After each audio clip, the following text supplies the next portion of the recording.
Hi, I'm Elizabeth Gordon and welcome to my allergy-free kitchen. Today we're going to make something really great that I love to do for the holidays. I'm going to make English toffee, but allergen-free style. So we're going to start with 1 cup of sugar that I've put in a saucepan and add to that 3 teaspoons of powdered vanilla rice milk.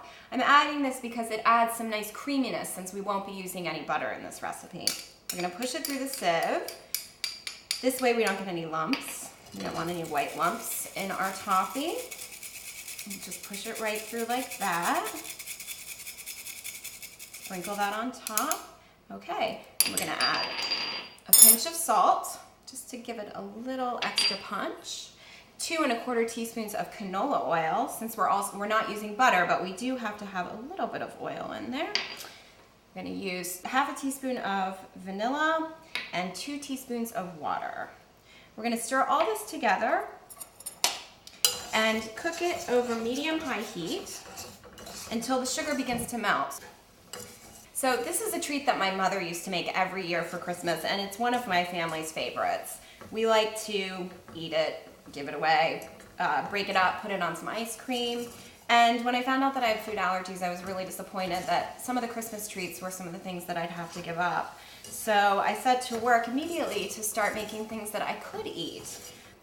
See, it's starting to look a little sandy. It's sticking together, and even at the bottom, I can see it's really starting to turn into the liquid that we want it to be.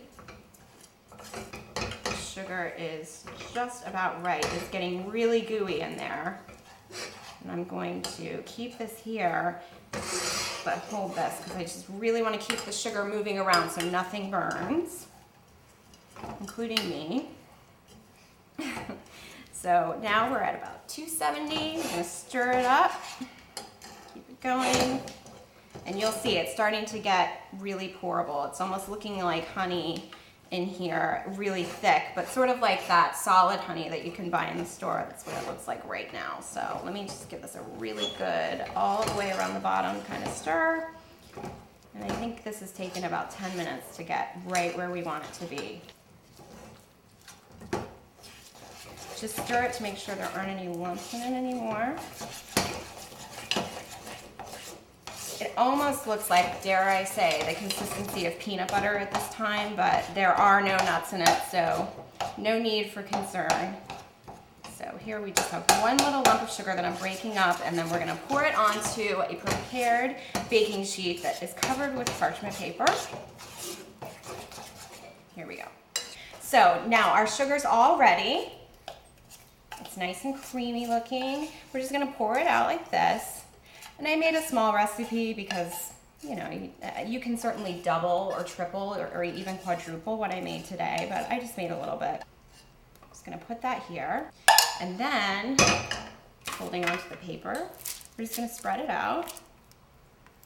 Make it thin. You know, just keep in mind a Heath bar while you're making this. That's what we're making, basically. The only difference is the way that my parents or my mother used to make toffee, we would put crushed nuts on top, and obviously we're not going to do that with this. You can see it's already starting to harden. Like I said, it happens quick, so it's already the time when you might want to get your kids involved if you'd like. But it's still warm enough that we can put the 1/4 cup of gluten, dairy, soy, nut, and egg-free chocolate chips on top and then spread them around. Hot enough that they're going to melt really quickly. I'm just going to spread them out so you can see them melting already. And feel free, you know, if you're a chocoholic or your friend or colleague or loved one that will be the recipient of this delicious gift is a chocoholic, feel free to load on the chocolate on top. I'm just adding a little bit. There we go, and just smooth it around like that. It doesn't have to look perfect. That's sort of the beauty of this. It's just homemade and from the heart. It doesn't have to look perfect. So we're done with that. We'll just put that there and take some of these really colorful, fun sprinkles, put them on top. Your kids might want to help to say that, you know, they made the treat for their teacher or friend. Put it on top and voila. I decorated this one I just broke up the pieces once everything was cool. Maybe if you're in a hurry, you can pop this in the refrigerator to harden the chocolate, and then you just break it up into pieces and put it in a cute little jar with a bow, and ta-da, you've got the perfect holiday gift for your colleagues, teachers, friends, or loved ones. Thanks for joining me. We'll see you back here next time.